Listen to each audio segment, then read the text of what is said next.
guys, Adam here, and welcome to another On the Couch. Just so you know, I did shoot my Deadpool review, but I got lazy and didn't edit it, so I'll get it out there. Maybe.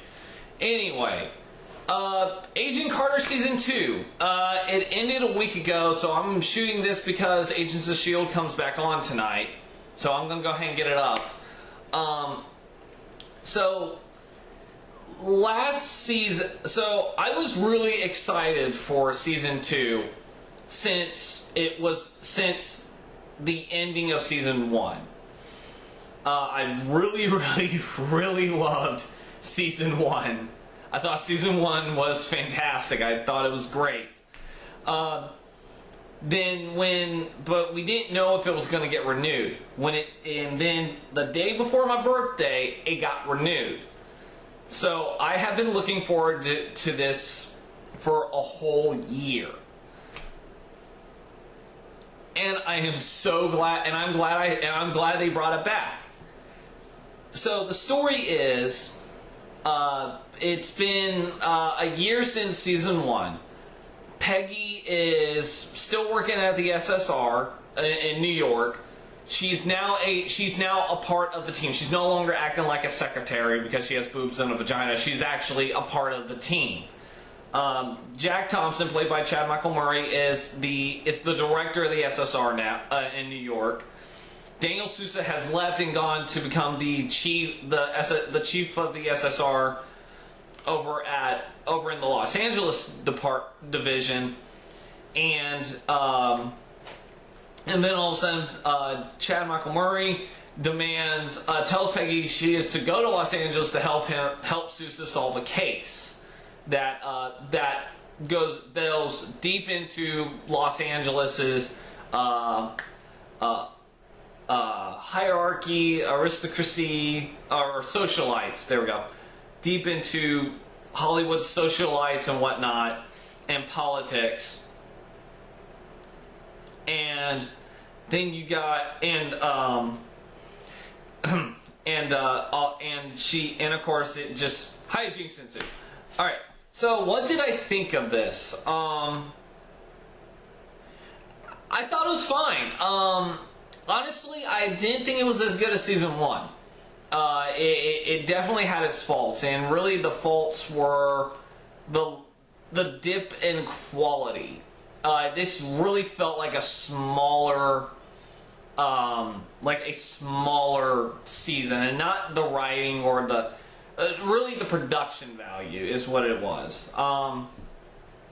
The production value was small, and I never understood, like, why do that? Why would you make the setting of Los Angeles so small? So I mean that's my biggest problem with that. And some of the other issues I have was indeed some of the storytelling, some of the characters. Let's go ahead and get the main characters out of the way. Peggy Carter and Jarvis are back, and they're back together. And God, do I love Haley Atwell and James Darcy in this. They're just so much fun together. Their chemistry just really hits. And when you decide to add Jarvis's wife finally in this, it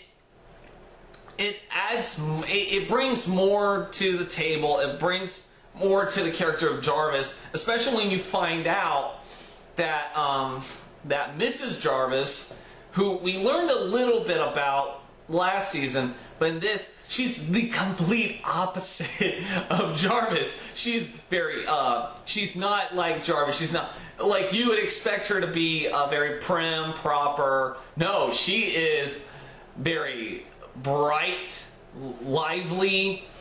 She wears very bright colored outfits. She's very sexual. She's very sexual. She's very open. I just realized I look like I'm wearing a disguise, like one of those glasses with the big noses and the mustache. With the hat, just like holding up like a newspaper or something. But anyway, Mrs. Jarvis is a lot of fun, and she has a bit of an arc of, while she is very free-spirited, she is still very concerned about her husband, especially when he goes out on these very, very dangerous missions, just because he's the butler and mistress of Howard Stark. Returning characters also are Daniel Sousa, who I really like. I like the fact that he's given more, that he's more of a prominent character, especially when you have the connection between the romance developing between him and Peggy, to where everyone's thought that Sousa is her husband, the husband that Peggy mentions in Winter Soldier. But there's a problem. He's got a girlfriend who's a nurse, who I'll get to, and he got engaged to her. Meanwhile, you have a new character, Jason. What? Hold on, I'll be right back. I'm gonna look this up. Okay, his name is Jason Wilkes. Sorry. His name is Jason Wilkes, character named Jason Wilkes.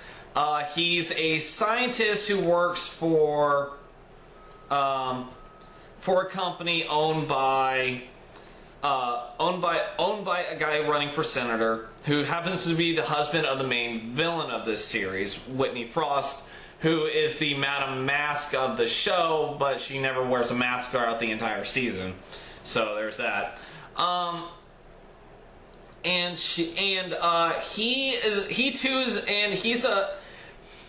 My dad and I had a conversation of this when we watched the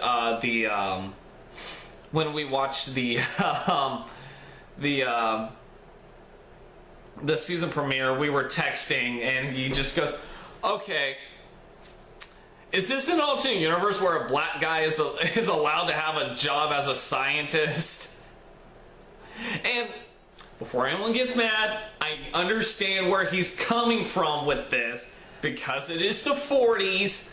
This is a black man. They fucking addressed this.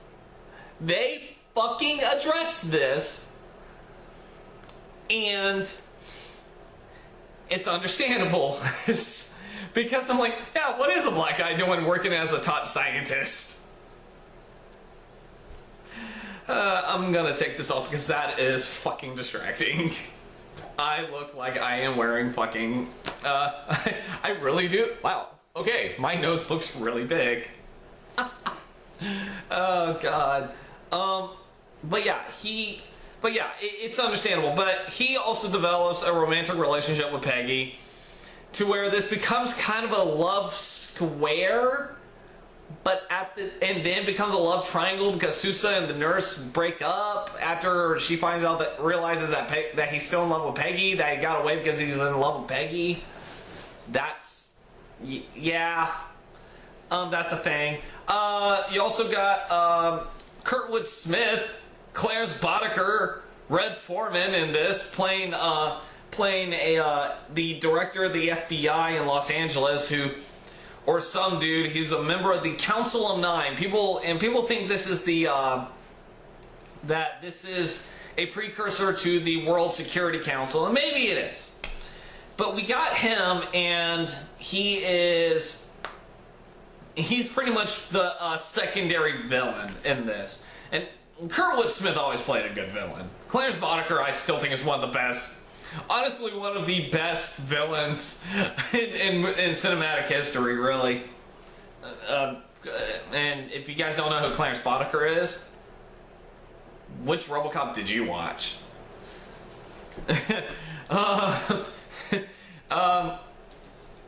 Anyway, so yeah, we got that. And Jason Wilkes isn't a bad character either. He's very much, he's that quirky scientist, and definitely the kind that you like, really.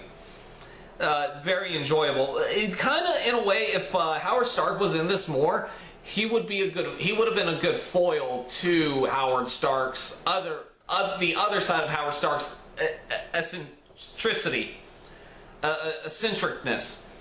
And Jason Wilkes is in a way is still like the straight man, even though he has his quirks.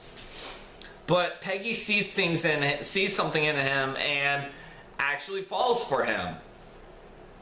But it doesn't go anywhere. Same thing with it goes further than the relationship between Sousa and the nurse.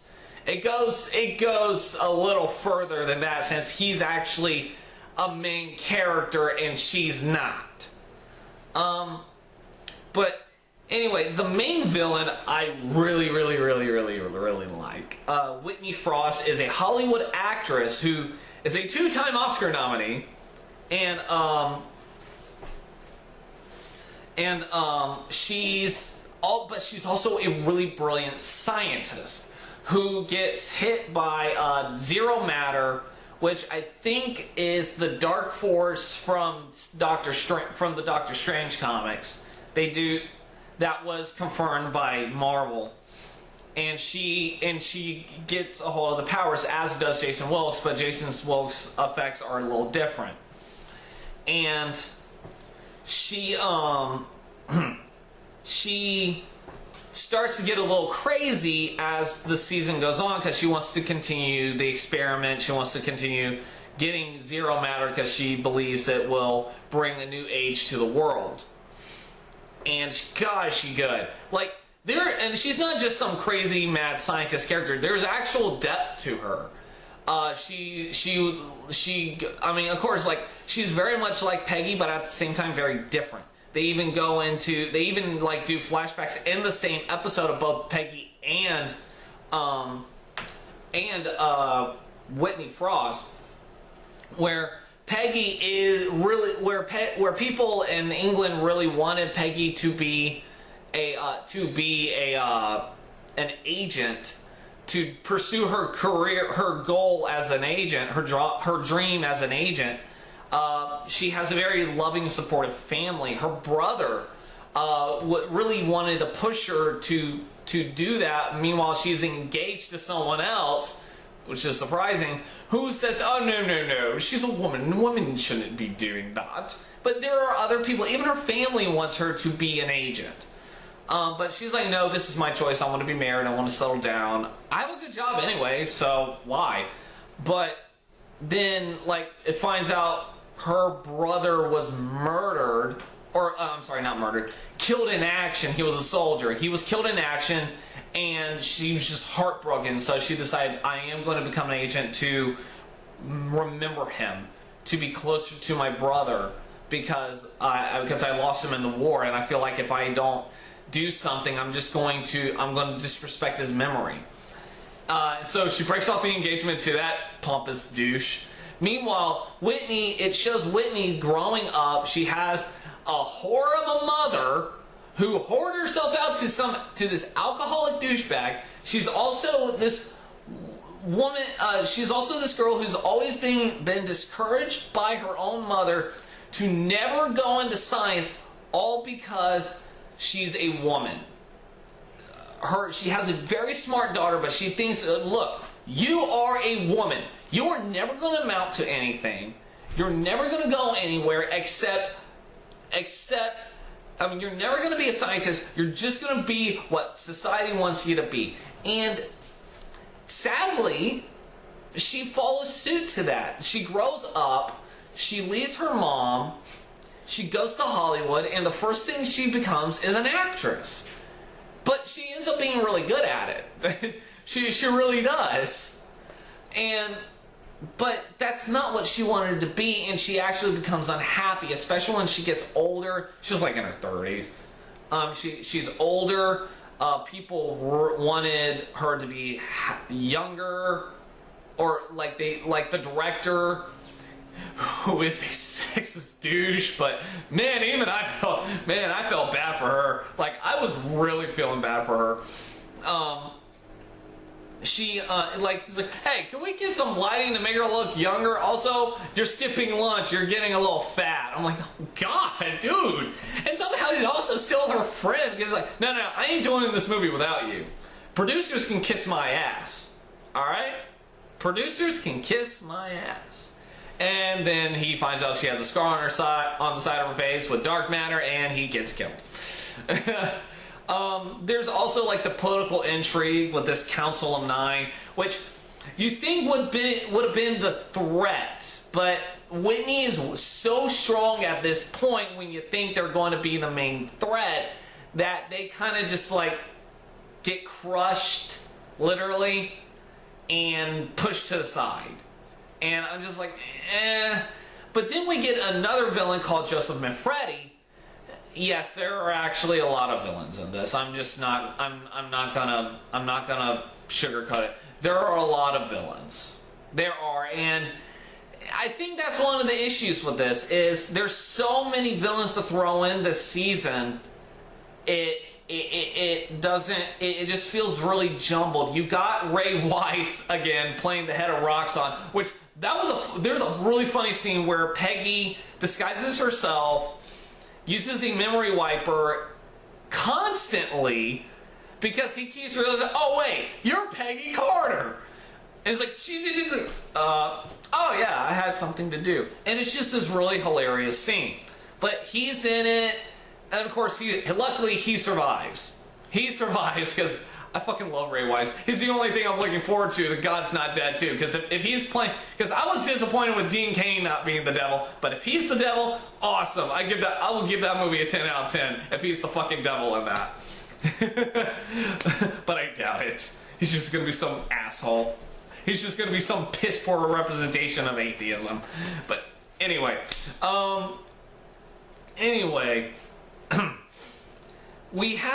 he's in this. He's a member of the Council of Nine. And of course he's the head of Roxxon Oil, the Roxxon Oil Company.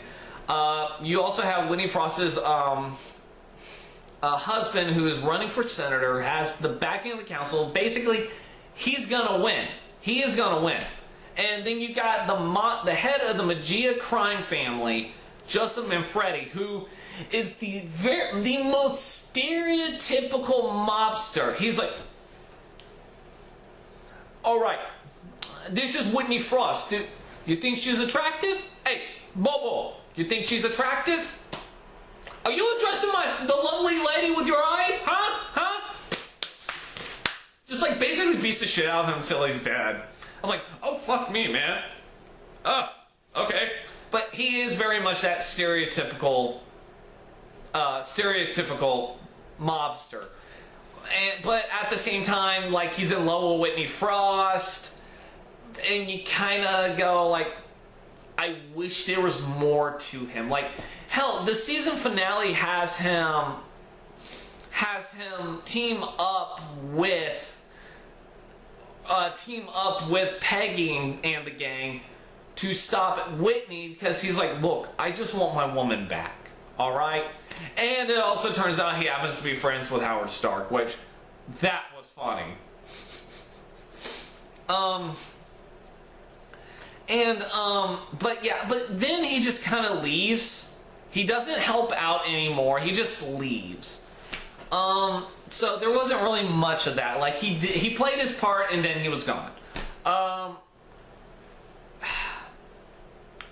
And so yeah, some of these are really good characters. Peggy's always is top fucking notch. Jarvis is just so much fun, and not mention he gets even more depth to him when his wife is shot and is dying, and but then finds out that they can't have any children because of the gunshot, and he just gets angry. You see a side of him that you never saw before. Like when we saw Jarvis, yeah, he grew some courage, but he was always considered the cowardly butler. Here you see anger. You see anger and rage, knowing that his life, what he feels like is his life is over. Because he thinks his wife is going to die, and that this is the end of their legacy and whatnot. he feels like this woman has ruined not just his life, but his wife's life. And hell, he has to actually lie to his wife, saying, everything's fine, you're okay. Doesn't even tell her she's fertile now, or she's sterile. Doesn't tell her. And I'm just like, oh man, that's gonna break her heart when she finds out. That's gonna hurt. Man. And it sucks. It sucks. Honestly, and you know what? It does suck finding out that you're not gonna have kids. Because, I mean, hell, I would be really upset if I find out that if me and my future wife can't have kids. I will be torn up over that. It's like, man, I really wanted to have kids. You know, like, I would be torn up over that. Sousa is always fantastic. Dottie comes back. Dottie Underwood comes back. And she's crazy as ever and a lot of fun. I just enjoy the shit out of her. Then you got Rose, the telephone operator from the first one. She gets more of a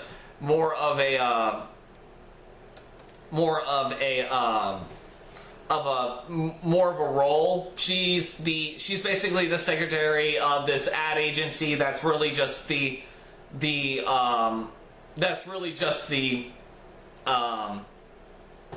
front for the SSR, and somehow she knows how to fight. Like, I mean, okay, not like Peggy, not like Dottie, but she can beat the shit out of somebody. I'm like, okay, I'll roll with it. But one character they brought in is named Samberly, and he's basically the unappreciated scientist. Really, he's just a loser. He's a dweeb. I didn't really care for him. I thought he overstayed his welcome. I thought his comedic scenes fell really flat. And I couldn't give a shit. Honestly, if he died, I wouldn't have cared, really. And that's another problem with this movie. No one really dies. No one really dies in this. At least there are literally no balls to this show. I know that's saying a lot considering the lead is a woman, but there are no balls to this show, unlike the last season, which actually did kill off a main character. This show people just don't die. Like, and I'm like, so is this person gonna die? Is this person gonna die? Is Sousa gonna die? I know Peggy's not gonna die. I know Jarvis isn't gonna die. Howard can't die, of course. But are you going to kill off someone we actually are invested in? And it doesn't happen. And even when you think it does, it doesn't happen. And I was just really disappointed in that. Now, Chad Malcolm Murray gets shot at the end, but we don't know if he actually lives or not. So I'm going to say he's in limbo. He's in limbo. That's what I'm gonna say. And so really, to me, my criticism still stands. There are no balls, and there definitely won't be any balls next season if he survives. If he dies, fine, good. You got some balls this season, but right now you don't. And I just felt. And now, one of my favorite scenes in the season was there was a musical number that went on for a while, but it was a lot of fun because it really showed off Haley Atwell's singing chops, which I heard in Cinderella, but this was really good. I'm like, oh damn, she needs to be on Broadway. And then you see like James Darcy singing, and he's really good. You see Daniel Sousa doing his thing. He's also a really good dancer. That was surprising. Like, it was just really, I mean, and there was a build-up to that. There was a build-up to this. Like, people were like, oh yeah, there's going to be a musical number. I'm like, oh, okay, I can't wait for this. Because I don't mind musicals. I actually enjoy them. My cousin is actually a stage actor. He does musicals. And seeing this was a lot of fun. It dragged on, but it was fun to see. It was fun to see everyone just doing the stereotypical big Hollywood musical number. But with that said, there are issues with this season, and it was some of the story elements, the characters, the production quality was just wasn't nearly as good. Hell, the special effects were horrible in this, even especially for a TV show. Like when you got shows like The Flash, Game of Thrones, hell, even Agents of S.H.I.E.L.D. has better special effects. You're really disappointed in this. You really are. So yeah. I almost forgot Howard Stark. The reason why Jarvis is here is because he is looking out for Stark, who is currently in the middle of a Hollywood production. And of course, because he's based off of Howard Hughes. Insert Genghis Khan joke here. But yeah, god damn it! If Dominic Cooper wasn't starring in the Preacher series, I would love to see him on Agent Carter full time, because god damn it, is he just a lot of fun in this show. He's and he's a little more cartoony now in this, but it's still kind of fun, especially with him and Jarvis. Their chemistry is just fantastic. I want to see a show just about these two. It could be mundane shit and I'd still watch it. But yeah, final score for Agent Carter Season 2 is a 7 out of 10. Like I said, the characters are good, some of the story's good, but it really dipped in production quality. Some characters I just didn't give a shit about. There just, like I said, the show just didn't have as many balls as the first season did, and I'm really hoping ABC will renew it for a third season and amp it up a bit to make it better, and also to close gaps for season to really show the beginnings of S.H.I.E.L.D. I do, and hell, bring in Toby Jones. Let this season be the beginning of S.H.I.E.L.D. That's what I want to see, is the beginning of S.H.I.E.L.D. So yeah, those are my final thoughts. Like I said, I really hope that the show is renewed for another season, even if that's going to be the last season. Agents of S.H.I.E.L.D. was renewed for a 4th season. Whether that's going to be its final season, I have no idea. Probably not. Probably, maybe not. But yeah, that's all I gotta say about this. I'll be back next time when I finally review Jessica Jones, and which I'm going to finish up this week because Daredevil season 2 comes out the day after St. Patrick's Day. So hey, perfect timing. So yeah, I'll see you guys next time. Until then, y'all have yourselves a wonderful day. Bye.